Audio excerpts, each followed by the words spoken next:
¿Qué tal, mis amados? Un saludo muy afectuoso. Luis Eduardo López, siervo de Jesucristo. Continuamos estudiando el reino de Dios, el reino de los cielos. Sí son intercambiables el reino de Dios y el reino de los cielos. Solo que el reino de Dios está en su manera perfecta en el reino de los cielos, aunque falta que se completen unas cuantas cosas de lo que llamamos el orden temporal, que se vinculará al orden eterno. De la eternidad pasada a la eternidad futura estamos en lo que llamamos el orden temporal.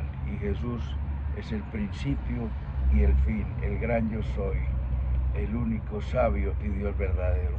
Y Él nos enseña en el Padre Nuestro a clamar y a pedirle a Dios que venga tu reino.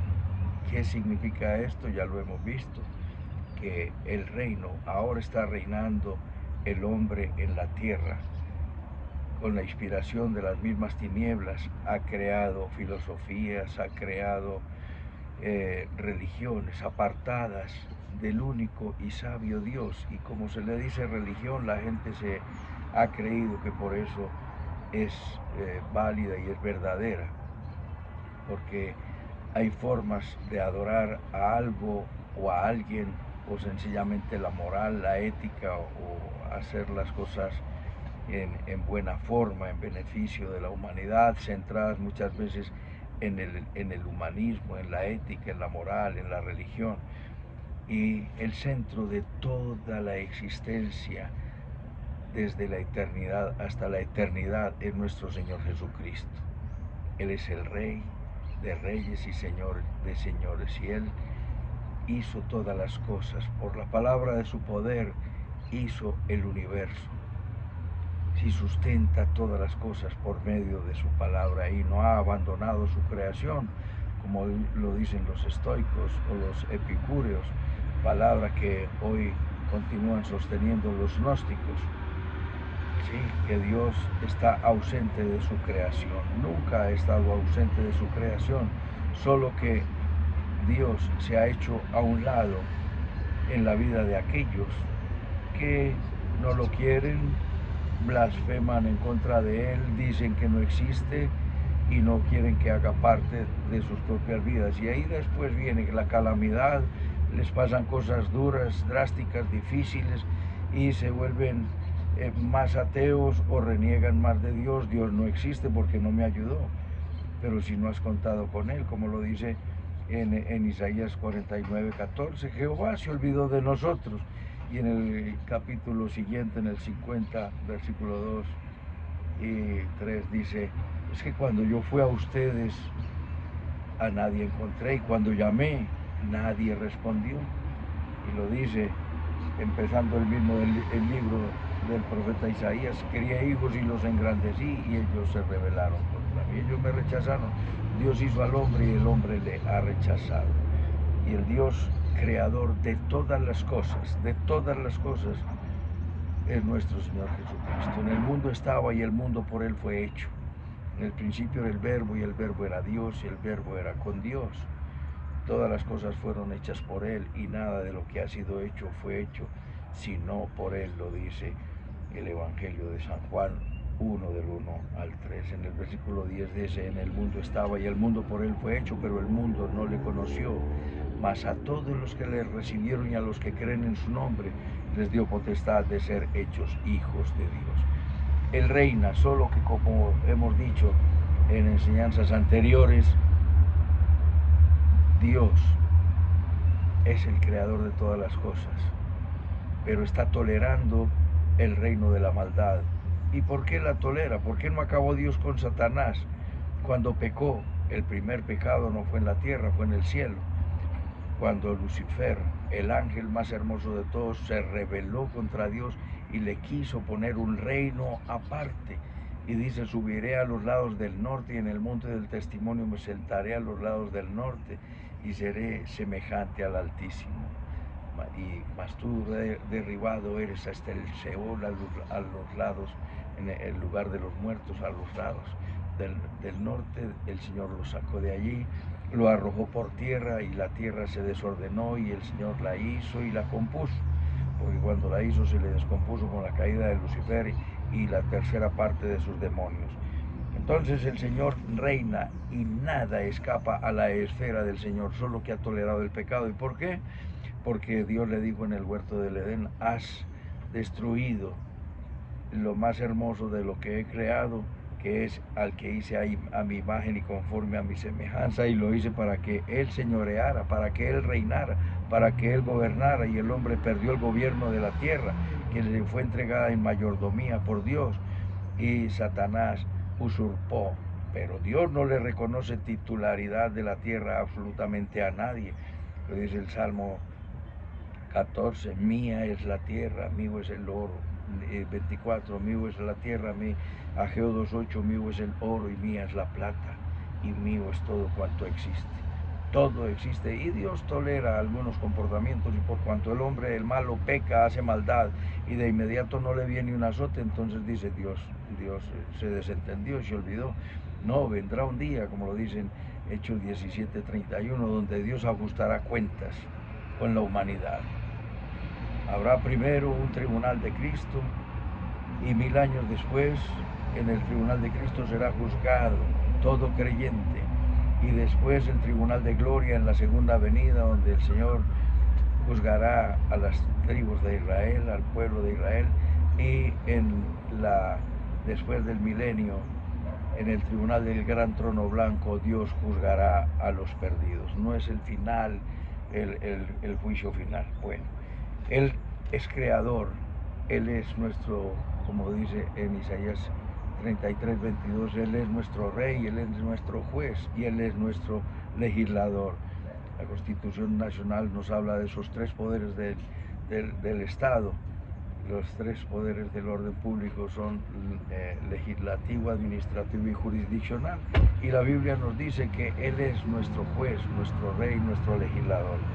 Y Él reina. Al final, cuando Jesucristo venga, en Apocalipsis 19 se alaba al Señor y dice: porque el Señor Dios Todopoderoso reina. En el Apocalipsis 4 se le adora como creador, en Apocalipsis 5 se le adora como redentor, en Apocalipsis 12 se le adora como vencedor, porque ha sido echado fuera el gran dragón, la serpiente antigua, que se llama Diablo y Satanás, y en el Apocalipsis 19 se le adora como el Rey de Reyes, que ha vencido. Nuestro Dios Todopoderoso reina. En las Sagradas Escrituras vamos a mirar hoy cómo nos habla de las diversas formas. Hoy otro avance, porque tendremos otro módulo sobre cómo otros tratadistas escriben y manejan este tema del reino de Dios. Y el reino de Dios en las Escrituras es manejado según el diccionario bíblico de Wilton Nelson y Juan Rojas. Nos dice, en primer lugar, que el reino de los cielos es un significado abstracto de autoridad real o de poder para reinar. En segundo lugar, como algo presente, como un poder dinámico que actúa entre los hombres y ataca el reino de maldad. El reino de maldad ataca el reino de Dios en la tierra, pero finalmente el vencedor, ya Jesucristo, derrotó en la cruz del Calvario. Pero vemos que al final, en Apocalipsis 20, nos habla que un ángel desciende del cielo y ata a Satanás y lo encierra por 1000 años. Y en Isaías 24:23 nos dice que todo el ejército del cielo será encerrado en mazmorras para ser juzgado después de mucho tiempo. Entonces no será solamente encerrado Satanás, como lo dice Apocalipsis 20, porque entonces quedarían los otros demonios haciendo su trabajo, y serán encerrados, de acuerdo con Isaías 24:23, serán encerrados todos los demonios, el ejército inmundo de los cielos que se mueve en los aires y que ataca el reino de Dios. En tercer lugar, como una esfera en la cual las personas entran. Y en cuarto lugar, lo veremos la semana próxima, como un reino completamente futuro y escatológico. Es el establecimiento del reino perfecto. Aun cuando Jesucristo venga a establecer su reino perfecto, habrá pecado en la tierra porque mucha gente entrará en este cuerpo de carne. La Biblia nos habla de los años del silencio y es el tiempo donde no hubo profeta en la tierra, que Dios se quedó callado y no le habló más al pueblo de Dios en la tierra, y se desarrolló en la literatura apocalíptica durante esos 400 años, pero son libros que no son auténticos, son apócrifos, es decir, no auténticos, no inspirados. Los judíos hablan de las dos edades y dividen el tiempo en las dos edades, la presente eminentemente mala y la futura maravillosamente buena, excelente y perfecta. Y entre las dos hay un tiempo de gran tribulación, como lo dicen en Daniel 2. En aquel tiempo, al final, se levantará Miguel, el gran príncipe que está de parte de los hijos de tu pueblo, el pueblo de Dios, y será tiempo de angustia, el cual nunca hubo desde que hubo gente hasta entonces, pero en aquel tiempo será libertado tu pueblo, todos los que se hallen escritos en el libro. Él tiene un libro donde estamos escritos, estamos inscritos todos los que hemos recibido a Cristo en nuestro corazón, y todos los que desde la antigüedad y desde siempre fueron anotados en ese libro. Haz anotar tu nombre. Mira, si tu nombre no ha sido anotado, mira, aunque dice la Biblia que esos nombres están escritos desde la eternidad, Apocalipsis 13:8. Entonces, entre las dos edades hay esa gran tribulación, como que es conocido los 7 años de la gran tribulación. El reino como significado abstracto y poder de autoridad para reinar, en primer lugar. Es decir, es una capacidad de reinar sin vinculación concreta y sin tener en cuenta territorios, súbditos y leyes. Sí, vimos que el reino de Dios no es comida ni bebida, sino justicia, paz y gozo en el Espíritu Santo. Es de un poder que sale de lo más interno de nuestro corazón, porque allí lo coloca Dios, no porque de manera natural estés tú, aunque San Agustín, con todo el respeto, equivocadamente dijo que el hombre tiene una chispa divina en su interior que se llama conciencia. Esa chispa divina no viene de manera natural, sino de manera sobrenatural por el nuevo nacimiento. Se nace de la carne y se sigue siendo carne hasta que más adelante se nace del Espíritu, por el poder del Espíritu Santo y por la palabra de Dios obrada en nuestras vidas, y Él establece su reino en nuestras vidas. Venga tu reino es ven a reinar en mi vida, y crezca tu reino en mi vida. Y venga tu reino es que al final de los tiempos se acabe esta sinvergüencería y este terrorismo de Estado, reino de maldad que se ha establecido en los estados legalmente constituidos. El reino era la manifestación de las obras de Dios, de manera que el reino de Dios estaba manifestado por la misma presencia de nuestro Señor Jesucristo, evidenciando su poder y autoridad, como lo dice Hechos 10:38, como Dios ungió con poder y autoridad a Jesús, y Él anduvo haciendo bienes a los desamparados y librándolos del poder del diablo. Ese es el derecho que Jesús tiene de reinar sobre su creación, porque Él fue el que creó todas las cosas. El creador es Jesucristo. El Padre dijo y el Hijo hizo, y el Espíritu Santo nos enseña lo que el Padre dijo y todo lo que el Hijo hizo. En el panteísmo todo es Dios, pero en el judeocristianismo, que es nuestra fe, que es nuestro credo, Dios, Jesucristo, es más sublime que los cielos, porque nos convenía ese Dios en nuestros corazones, santo, apartado de los pecadores, hecho más sublime que los cielos. Hecho no quiere decir que fue creado, sino declarado más sublime que los cielos. Lo dice la Reina Valera, y la versión de Dios habla hoy dice que Jesús puesto más alto que el cielo. Jesús no ha recibido todavía su investidura real, aunque tiene toda la autoridad real. Jesús dijo antes de partir: toda potestad me es dada en el cielo y en la tierra, por tanto id por el mundo y hacer discípulos a todas las naciones. Y en la profecía de las 70 semanas nos dice que al final de los tiempos Jesús será ungido, el santo de los santos será ungido. En segundo lugar, es el poder presente y dinámico que actúa entre los hombres y combate el reino de las tinieblas. El reino de Dios se manifestó inmediatamente Jesús estuvo en la tierra. 30 años, a los 30 años Jesús vino e inició su ministerio público.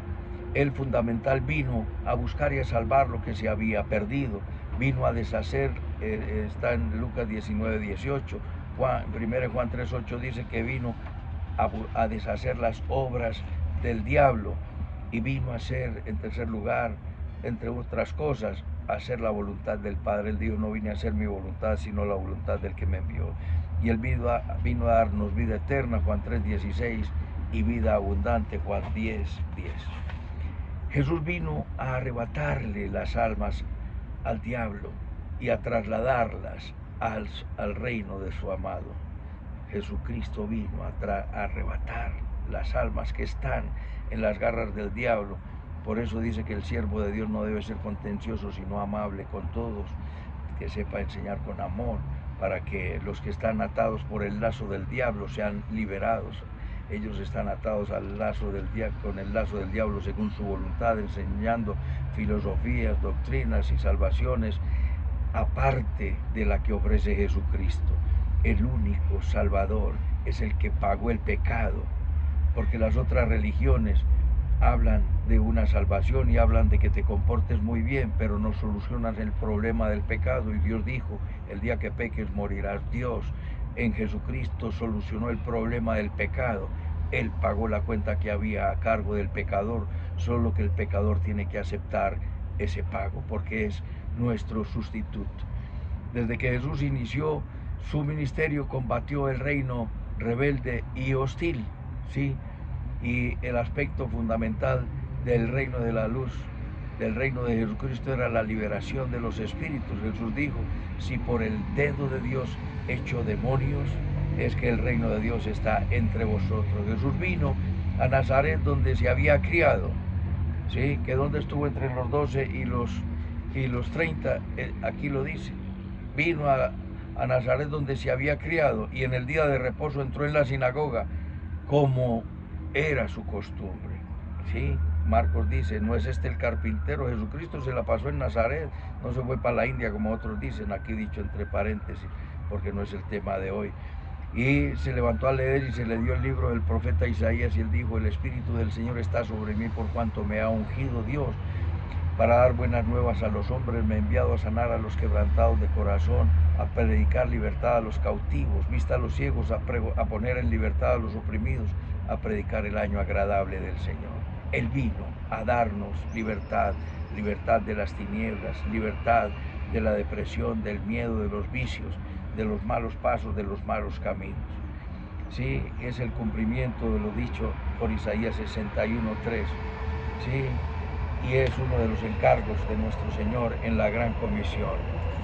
Entonces, en tercer lugar, vemos que es la esfera en la cual las personas entran. En este mundo que está gobernado por las tinieblas, hay una esfera en la que nosotros, los creyentes, entramos, y es un reino. Dentro del reino de maldad, o aparte, o ni siquiera paralelo, aquí está el reino de las tinieblas, y ahí adentro está el reino de Dios, combatiendo toda la usurpación que Satanás hizo para que crezca y se amplíe, y eso se ampliará desde lo más alto hasta lo más profundo, desde lo más lejano hasta lo más lejano, en lo alto, lo profundo, como lo dice el apóstol Pablo, para que comprendamos esa voluntad de Dios. Por eso Jesús le dice que si no nacemos de nuevo no podemos ver el reino de Dios. Si no nacemos del agua y del Espíritu no podemos entrar en el reino de Dios. Es la esfera de cobertura y cuidado, de protección de Dios a los que son suyos. En el primer nacimiento se nace de la carne, en el segundo nacimiento se nace del Espíritu, y en el Espíritu vamos a odiar el reino del pecado, el reino de la maldad, a odiar el pecado, porque pecamos por naturaleza y pecamos por elección, pero cuando viene Jesucristo ya anhelamos hacer la voluntad de Dios si el reino de Dios está en nuestro corazón. El Espíritu es el que da la vida, la carne para nada aprovecha. En la maldad, cuando creció tanto, Dios dijo, el hombre es pura carne y no piensa sino en la maldad y voy a raer todo. Entonces, el reino de los cielos es el espacio a donde el Señor nos entra y donde tenemos Dios en esta tierra, donde gobierna el príncipe de la potestad del aire, según Efesios capítulo 2. Ahí hay unos hijos que son los hijos de desobediencia y hay otros que son hijos. Vuestro padre es el diablo, dijo Juan 8:44, se lo decía a los religiosos, pero nuestro padre es Dios. Hay unos que tienen por padre al diablo y otros que tenemos por padre a Dios. Y el hombre natural, el hombre que está en la carne, no entiende las cosas del Espíritu de Dios porque son locura. La experiencia del reino de Dios solamente se vive desde la fe. Es una experiencia que tenemos los que decimos, Cristo, te amo, te entrego mi vida. Y vas a notar un cambio en tu vida. No es un cambio que lo hacemos por nuestra propia voluntad, porque no es la voluntad de la carne, ni de la sangre, ni de ningún varón, sino que es la voluntad de Dios. Y entonces nos dice el salmista de manera maravillosa que unos habitan bajo las garras del diablo y otros habitamos al abrigo del Altísimo. Y el que habita al abrigo del Altísimo, dice el Salmo 91, morará bajo la sombra del Omnipotente. Y diré yo a Jehová, esperanza mía, castillo mío, mi Dios, en quien confiaré. Él te librará del lazo del cazador, de la peste destructora, con sus plumas te cubrirá y debajo de sus alas estará seguro. Escudo y adarga es su verdad. No temerás el terror nocturno, ni saeta que huele de día, ni pestilencia que ande en la oscuridad, ni mortandad que en medio del día destruya. Caerán a tu lado 1000 y a tu diestra 10.000, mas a ti no llegará. Ciertamente con tus ojos mirarás y verás la recompensa de los impíos, porque has puesto en Jehová, que es mi esperanza, al Altísimo por tu habitación. Conoce Dios a los suyos, ponte en las manos del Rey, entra en el reino de Dios, que Él quiere implantarlo en tu corazón y que sea Él tu Padre y tú seas su Hijo, pero has de aceptar a Cristo. Dile conmigo, bendito Padre Celestial, te pido perdón por todos mis pecados, confieso que Jesucristo es mi Señor, te pido que venga tu reino a mi vida, a mi hogar, a mi familia, a mi ciudad, a mi nación, al mundo entero. Tú vives y reinas porque eres el creador de todas las cosas, transforma mi vida, yo te la entrego, gobiérnala, y que pueda decir, ya no vivo yo, Cristo vive en mí. La adoración es tuya y nuestra tu bendición. En Cristo Jesús, amén, amén. Un abrazo, mis amados, y hasta otra oportunidad.